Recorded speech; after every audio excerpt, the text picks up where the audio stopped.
Hello, everyone, and welcome to Keeping It Real with Amaryllis. Today, I'm going to talk about a couple hot topics of basically my truth and my experience at the sheriff's office and why I decided this was kind of like the cherry on top on why I decided that I was going to leave. You've probably heard me say that one of the reasons why I wanted to leave the agency was because of lack of integrity. And for me, this was the one incident that I just said after this, I have no respect for the current sheriff and I refuse to work for someone like that. And, sometimes people are like, oh, well, you're in a campaign. You shouldn't be talking bad about the other candidates. And I try not to make it all about, Marcos Lopez, but I do believe that there's things that people need to know that are going on within the agency. And if we don't talk about it and we don't speak our truth, then it's going to continue to go unseen and unnoticed. So for me, I normally try to kind of stay in my bubble. There was a lot of things that I didn't like, that I didn't agree with within the agency. A lot of the employees thought there was a lot of shady things going on, but it was hard to prove. But this affected me and my squad personally. So basically, every time that somebody new is coming in, recruiting has to decide whether this person is hireable or non-hireable. So if they decide that this person has potential and, they pass the background check and everything, then they go on to the interview. In the interview, 3 people sit on the board, and those 3 people decide whether or not this person should be hired or should not be hired. So I end up getting, told that I have an interview coming up, and I was confused because I had just interviewed for all of the positions and I hired everybody that I needed. But all of a sudden I get a message from recruiting and they tell me that this person's going to be hired or this person's going to interview. And I was like, I didn't even think we had a position, but okay. So in the interview, everybody who's sitting on the board, they get to read this person's file. So everything that recruiting sees, every issue, everything good, everything bad, we end up seeing. So right off the bat, one of the things that we can see, because they do check your social media, we see that he campaigned for Marcos Lopez the last election, which is not a big deal. It's not a problem. However, the fact that he was getting interviewed as I read this file just blew my mind. He should have never even made it to the interview. So this person was accused of touching a girl as a substitute teacher. He was accused of hitting a special needs student. He was APS. For those that don't understand what an APS is, an APS is basically when we don't arrest you on scene, we kind of just do the paperwork as an arrest, and then the judge will decide what's going to happen with the case. So one of the questions on the application is, have you ever been accused of a crime? And he said no. However, that was a lie because we APS'd him for pushing somebody that he got into an argument with. Also, he lied about his employment. He didn't put that he worked for the school board for all the time that he did, and then he corrected it, but he still didn't put the proper dates. So there was a lot of reasons why he shouldn't have even been there. He was also terminated from corrections for falsifying records and Spillman. Spillman is the software system that we use at the agency. So the fact that he was even about to sit here in an interview was already concerning to me because he should have never been there. However, I'm going to treat him like I would every other applicant. He comes in, he sits down, he speaks with us. We're able to question him on a couple of the things that were on there. But we all voted that he should not be hired.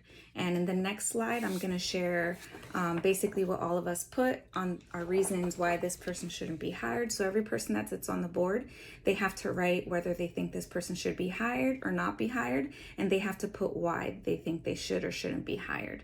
So that's going to be on the next slide. You're going to be in shock.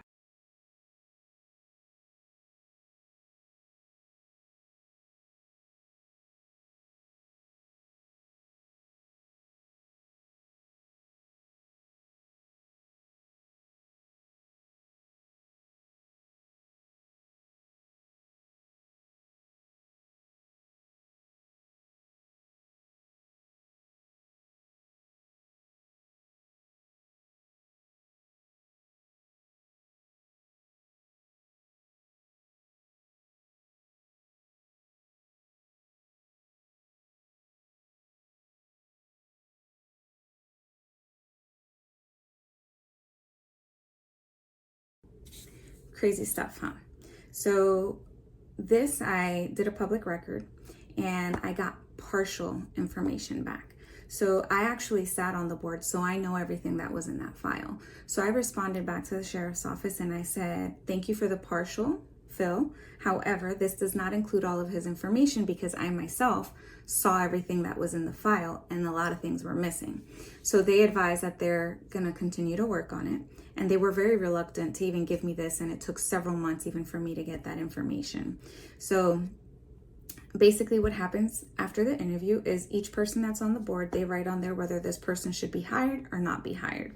So every single person on the board voted against him being hired because of the lies that they found in his application, all the things that were on his file. So, and it's not to say that because somebody has something on their file that, they're automatically going to be marked off. The problem is that he lied about it on his application. So had he been truthful and he said, hey, as a substitute teacher, I had an accusation of battering a child, a special needs child, but I want to explain what happened and clarify. But he did not do that. So long story short, it goes up the chain of command all the way up to the sheriff. And then the sheriff ultimately decides if he wants to hire this person or not. A smart sheriff would take the advice of his administration and of recruiting his employees that sit on the board, because if not, this person's going to be a liability. And, for me, it's just the fact that he even interviewed was already insulting for me, because this is supposed to be a law enforcement agency. If we can't trust that, this person is at least going to be truthful, then they should not even be working there. If it starts off being untruthful, then that's not a good sign. So it goes up the chain of command, and each person on the chain of command would have to sign off stating, for this person to be hired. Not the lieutenant, not the captain, not the major, not the chief signed off on it. You know who is the only person who signed off on this person getting hired? The sheriff. Yes. So he went against everything, not only that recruiting said, that the board said, but that everybody in the chain of command voted against this person being hired, and he still hired him. You tell me that that's not a smack in the face to all of his employees and a lack of trust and integrity. So, all right, this person gets hired. It is what it is. I'm going to treat him like every other person. He joins my squad. He's not passing. He's not doing a good job. He can't type very fast, and it's taking him hours literally to type one report. So being that he's not passing, normally we extend them. He was extended a couple times. You don't get more than 3 extensions. So he's already there a couple times, and he doesn't like the fact that I'm not going out of my way more to help him. I'm treating this person like I would any other employee. So if I'm not going to give somebody 15 tries, 15 extensions, then he's not going to get 15 extensions. So one day, the employee does not show up to work. So the person that was training him that day calls me and says, hey, Acevedo has not showed up to work. I tried calling him and he's not answering. I tried calling him. I called him. He didn't answer. And then I send him a text and I get a message from him stating that he is having a meeting with his sheriff. And I asked him who authorized it, because if you're going to have a meeting with the sheriff, you have to go through your chain of command to have that meeting. He never asked me to coordinate a meeting with the sheriff. We can't just go up to the sheriff and be like, hey, I'm having a problem and I want to sit down and have a meeting with you. That's not how it works. So when I asked him via text, I said, who authorized this meeting? He tells me my sheriff did. So I told him, do me a favor and tell your sheriff that I said that just because he knows you does not mean that you get to jump the chain of command. If I've been at this agency for 16 plus years and I have to follow the chain of command, so do you. What was that for? The sheriff got upset. I got pulled into the office by the captain and they're like, oh, why would you say that? And I said, listen, I would say it to the sheriff's face because it's the truth. Rules are rules, and there should be no gray area when it comes to rules.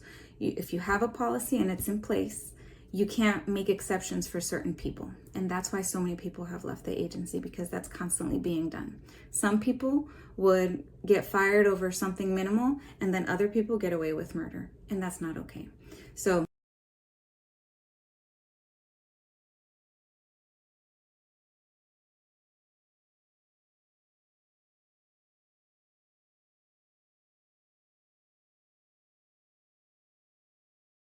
when you work at the agency, you cannot speak ill of the agency. It's a violation of policy. So now that I don't work there, I can speak my truth. I can say what's happening, but I try to get public records requests because I want to have proof, just like I did with this one. I've been waiting for them to give me the rest of the file, and they haven't. I've requested this almost a year ago, all right? So I know that they're not going to give me the rest of the file, so I'm just going to show you guys what I do have. So all of that happened. I tell him I'm not going to pass him. He's not passing. So if you want him to pass, you need to move him to some other unit, which is exactly what he did.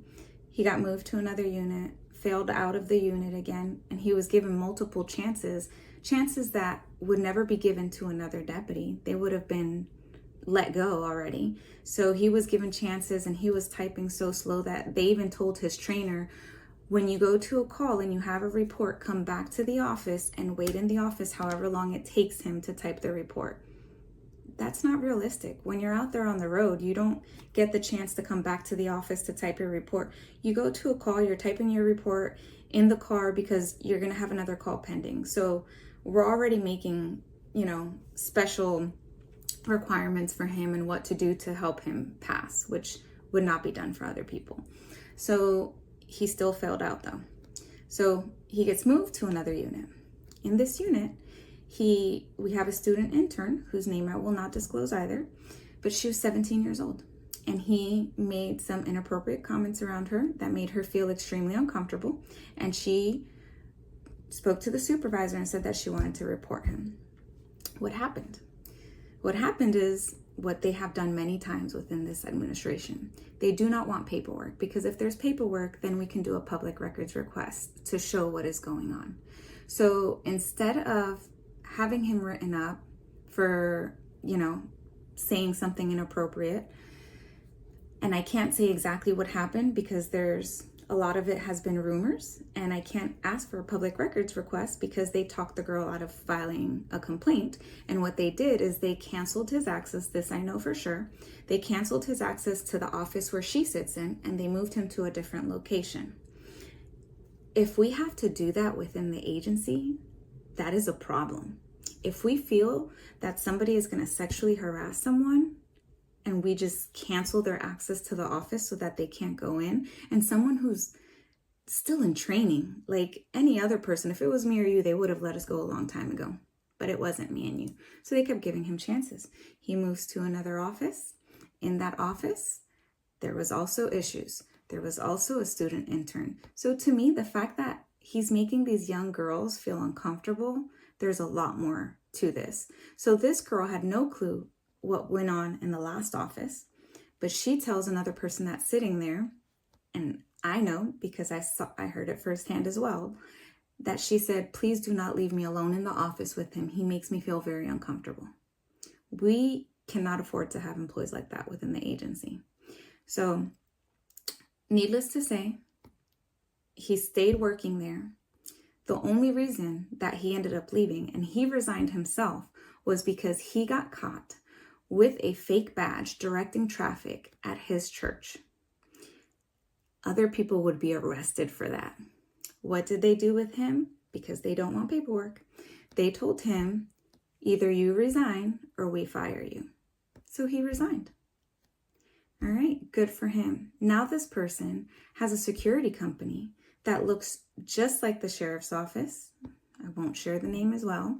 He's taken several pictures with the sheriff, and he does security at schools.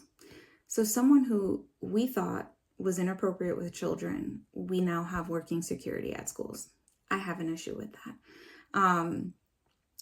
However, that for me was just, like I said before, the cherry on top. I refuse to work for an agency that has such a lack of integrity. And I decided to leave, and I was going to leave no matter what. And I wanted to open my own business. And in that process is when I decided, okay, I think I'm going to run for sheriff. I had already decided that I was going to leave. And then a couple months later, I was like, you know what, I'm going to run for sheriff. But it was a process. And that led me here. So I wish I had more information to give you, but I don't, because they won't, give me the whole file, even though by law they're supposed to. However, questions that people have is, well, then who does the sheriff answer to? Great question. So the sheriff is supposed to answer to us, the public, to the citizens of the county, because we're the ones who voted him in.